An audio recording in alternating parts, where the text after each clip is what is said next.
Hello everyone, welcome to CyberScoop TV. Greg Otto, your managing editor here. We're coming to you from the 2017 Black Hat Conference. I'm talking with Wendy Nather, the Principal Security Strategist for Duo Security. Thanks for joining us today. Thanks for having me.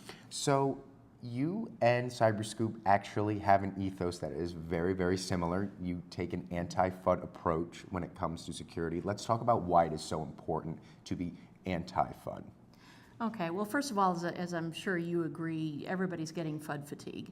It's terrible. And when I was a CISO, it was really annoying to come to Black Hat because it was kind of like sitting in the middle of a little inflatable raft in a swimming pool, bailing with a Dixie cup as fast as I could, and everybody would be standing around the edges, squirting with super soakers and filling up the sinking raft again and going, ooh, you missed a spot, ooh, we got that. So it was just really exhausting, and I think that sort of FUD is something we don't need. It doesn't serve us. Right, and that speaks to a larger sort of disconnect that we are seeing within the industry. You have the security industry and the companies, but then you have the security practitioners, and it seems to be at times they're at odds with one another. Mm-hmm. How can we sort of bridge that gap and bring everybody to a point where we're coalescing around one another and helping each other out? There are some good efforts in place. For example, the NTIA has been leading a vulnerability disclosure working group that is trying to bring in researchers and vendors and practitioners to get everybody to talk together and find a good way to discuss that section of it. I think having Alex Stamos doing his keynote today or yesterday was really awesome. I don't think you would have seen a blue team or a talk in that shade of blue okay. up until this year. So I think there's going to be a critical mass coming together.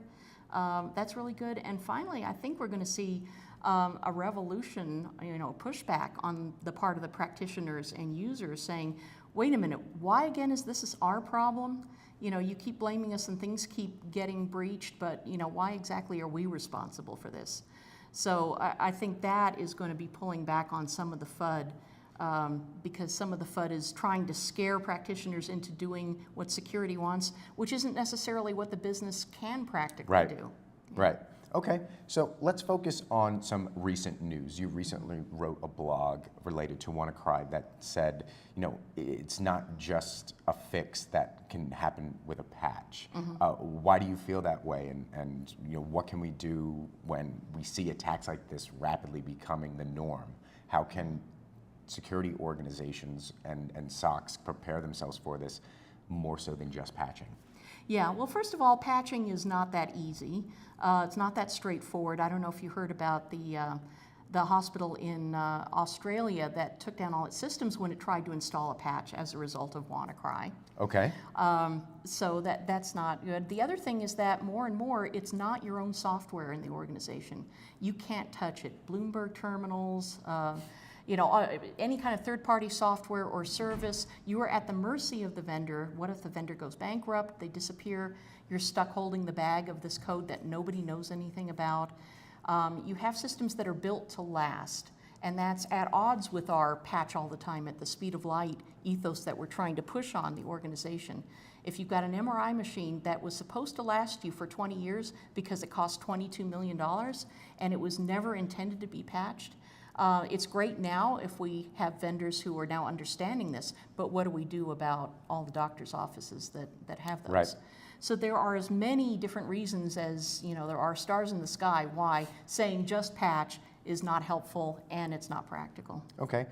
Finally, I would like to call back to your CISO experience. We've been talking to a lot of people here about how to translate the intelligence that comes into enterprises when it comes to security, and the message needs to resonate with the C-suite and the board. Mm-hmm. And a lot of what happens inside the security apparatus is figuring out the how of attacks, but the C-suite wants to know why are we being attacked and what are we going to do to stop it. So how do we change the message from the how to the why to make sure that everybody is on the same plane when it comes to the security of an organization? Well, the first part is that you can agree with your C-suite that the impact of something, might be big, like we're going to lose $11 billion in funding if this were to happen. Where I find that the gap happens is the C-suite doesn't think it's as probable as you do. And so talking about that probability and expressing it in terms that are reliable to the C-suite is a very difficult problem. It's kind of like what I describe as cheeseburger risk management. Okay. It's where you decide you're going to eat cheeseburgers until your first heart attack, and then you're going to stop. And that is a model that actually, you can't say that it doesn't work for some companies, because if it was going to cost you $1 million a year to run a security program, and you don't get breached until your second year, and it only costs you $500,000, you came out ahead from a business perspective. So we always have to understand that security is often just a small blip on the screen of the C-suite, and we have to be able to fit it into what they care about, because it really is what they care about. Right. It's not necessarily what we care about.